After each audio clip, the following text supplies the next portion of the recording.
Le débrief de la matinale, les temps forts de ce que vous avez entendu ce matin sur Europe 1. La nation corse, je ne sais pas trop ce que ça veut dire. Déclaration de Manuel Valls à lire ce matin dans les colonnes du Parisien. Et la toute première réaction de Gilles Simeoni, le nouveau président de l'exécutif corse. C'était à 8h sur Europe 1. Je suis partagé entre la désolation et quelque part une forme de sourire, parce que feindre de ne pas savoir que la Corse a été un État indépendant au XVIIIe siècle, qu'il y a un peuple corse qui est une réalité objective, je crois que c'est tourner le dos à l'évidence. Nous avons été élus pour engager un dialogue sur ces points avec le gouvernement et avec l'État. En refusant de discuter avec nous comme nous le souhaitons, c'est en quelque sorte une injure qui est faite au suffrage universel.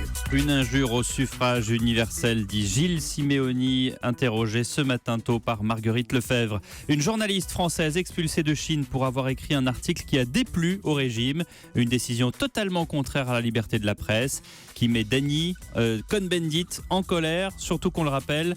La Chine a été invitée en grande pompe à la COP21. L'humeur de Danny à 7h50 sur Europe 1. Nous avions un privilège extraordinaire, c'est-à-dire la liberté d'expression et la liberté d'information.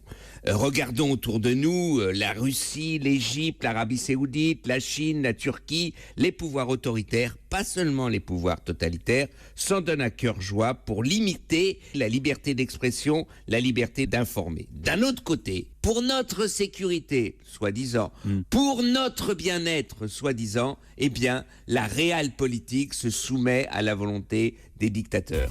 9 Français sur 10 ont prévu de boire de l'alcool dans la nuit du 31 décembre, mais d'après une enquête parue hier des associations Prévention routière et Assureurs Prévention, 50% d'entre eux n'ont rien prévu pour leur retour. Reportage à 6h en Gironde du correspondant d'Europe 1, Stéphane Place.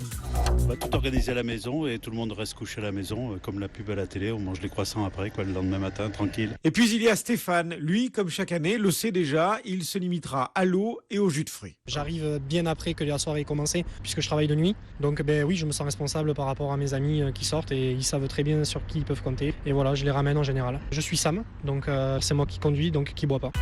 Le sac plastique doit disparaître au printemps prochain, le 4 avril très exactement. Pour les remplacer, ces sacs plastiques, les industriels ont mis le paquet sur l'innovation avec des produits plus écologiques. Démonstration avec le directeur du développement durable d'une entreprise spécialisée dans les emballages ménagers. Au micro de François Geffrier, c'était à 7h sur Europe.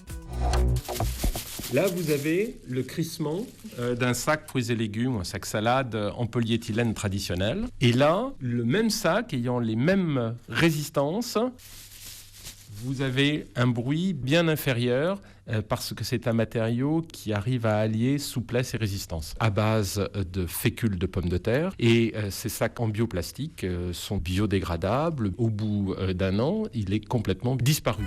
Et puis le pape François a approuvé un second miracle attribué à Mère Teresa, ouvrant la voie à sa canonisation en 2016. L'existence même du miracle interroge le sceptique Raphaël Antoven. La morale de l'info à 7h25 sur Europe 1. Les miracles dont parlent les évangiles sont des métaphores qui suggèrent constamment qu'on les lise comme tels. Le Christ lui-même le recommande, c'est-à-dire qu'on les lise au second degré. Lire la Bible, c'est interpréter la Bible. Quand on les réduit à leur récit, les textes sacrés se taisent et prêtent le flanc aux gros malins qui croient leur porter un coup fatal en leur opposant par exemple les lois de la physique. Bon, la morale de l'info dans tout ça ? La morale de l'info, c'est que la religion n'est pas la superstition et que la place Saint-Pierre, ce n'est pas la cour des miracles. Et Raphaël Antoven revient bien sûr demain matin. Voilà, c'était le débrief de la matinale.